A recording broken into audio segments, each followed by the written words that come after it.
Kapal na mukha mo. Isa kang sip-sip. Ang baduy naman ng suot mo. Drawing ka.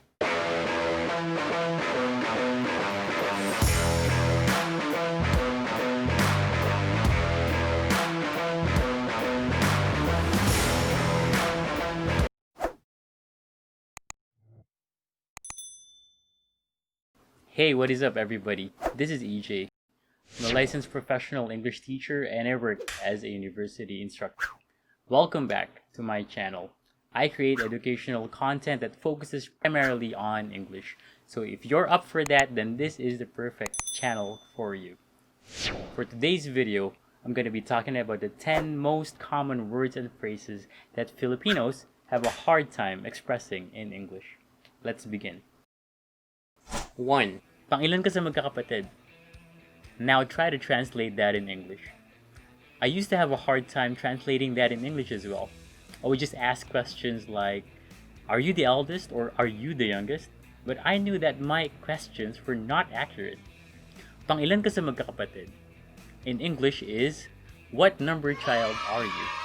So, what number child are you? In my case, I'm the youngest. What number child are you? 2. Tara mag-KKB. How would you translate that in English? Tara mag-KKB in English is, let's go Dutch. Yes, you heard it right. Let's go Dutch. Technically speaking, the etymology or the word origin of this phrase comes from the Dutch people who are known to be very price sensitive and thrifty. And over time, people learn to associate this characteristic to anything that is affordable and anything that is practical. That's why whenever we want to express our intention of paying for our own bill, we simply say, let's go Dutch.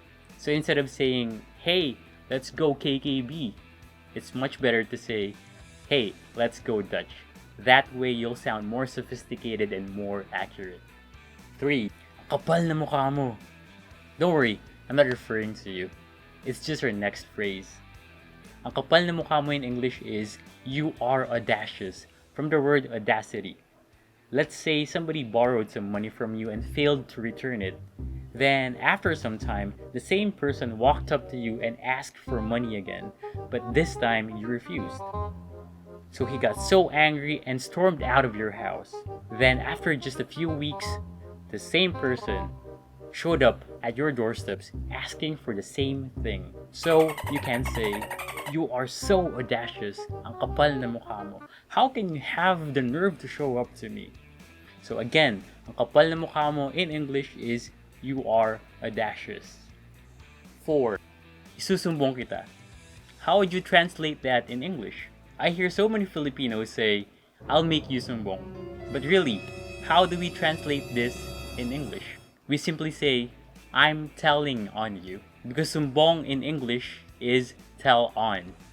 So instead of always saying, I'll make you sumbong, especially kids love to do this. Instead of saying, I'll make you sumbong, say, I'm telling on you.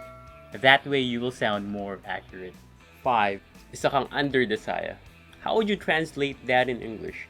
Isa kang under the saya in English is, you are whipped.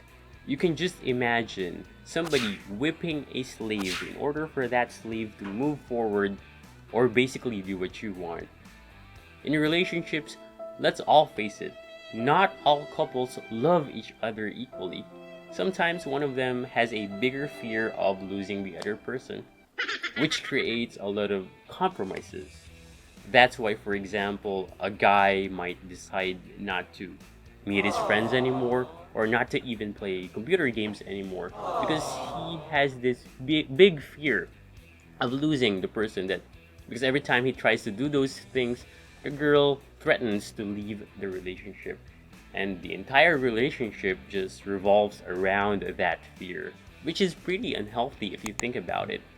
Again, if you let your partner walk all over you or treat you like garbage or treat you like a doormat, then you are whipped. And I hope none of you are like that. Isa kang under the saya in English is, you are whipped. 6. Isa kang sumbongero. Now, how would you translate that in English? Earlier, we talked about the word sumbong, which in English is tell on. Now, what do you call people who have the habit of telling? Isa kang sumbongero in English is you are a snitch. That's what you call people who have that habit. 7. When somebody asks you the question, hey, how's life? We can reply with, walang ganap sa'kin. Or in English, we can say, I'm in a rut. Being in a rut means that you are doing the same things over and over again and nothing exciting or interesting is really going on. So for example, you wake up in the morning, you check your phone, you surf the net, you eat, you go back to bed, and then you do the same things the following day, and it becomes this vicious cycle. This is something that we can all relate a lot to because of all the quarantine measures going on all over the world. So again, walang ganap sa'kin in English is I'm in a rut. So let me ask you, are you in a rut? 8. Isa kang sip-sip. How do we translate that phrase in English? Isa kang sip-sip in English is you are a suck up. Yes, you heard it right. Suck up. These are people who may do overly nice to others because they want something in exchange. So a student might be overly nice to his teacher because he wants a higher grade, or an employee might be overly nice to his boss, doing his boss different kinds of favors because he wants that huge promotion. And this is obviously a very negative quality, and I hope none of us are like this. 9. Ang baduy naman ng suot mo. Please translate that in English. Baduy in English is tacky. Others might say unfashionable, but unfashionable is already an old-fashioned term. So in order for you to sound more modern, say tacky. Ang baduy ng suot mo in English is you're wearing something tacky, or what you're wearing is tacky. You know what? In my case, I don't care if you're wearing something tacky because I can't see you. 10. Drawing ka. Do you know this type of people who promise to do something with you and at the very last minute they'll tell you, hey, I can't make it, I'm sick. Hey, I can't make it, I'm broke. Or I've got to do something else, something more important. I know we're familiar with this type of people. In Filipino, we call them drawing. But in English, we call these people flaky. Yes, people who back out of plans at the very last minute are called flaky people. So instead of saying drawing ka, you say you're flaky. And unfortunately, we've all been guilty of being flaky, haven't we? So there you have it for the 10 most common words and phrases that Filipinos have a hard time expressing in English. So you better start using them whenever you get a chance. And to be honest, not all Filipino words and phrases have an English equivalent.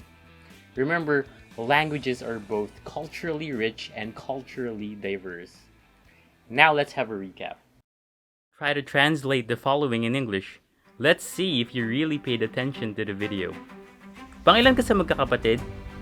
Tara, mag-KKB.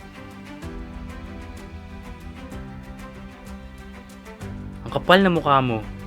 Susumbong kita.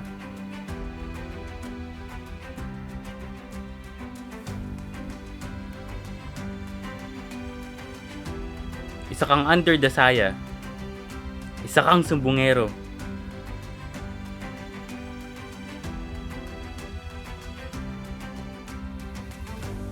Walang ganap sa akin?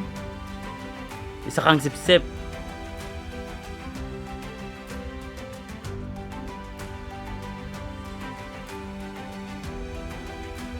Ang baduy naman ang suot mo? Drawing ka.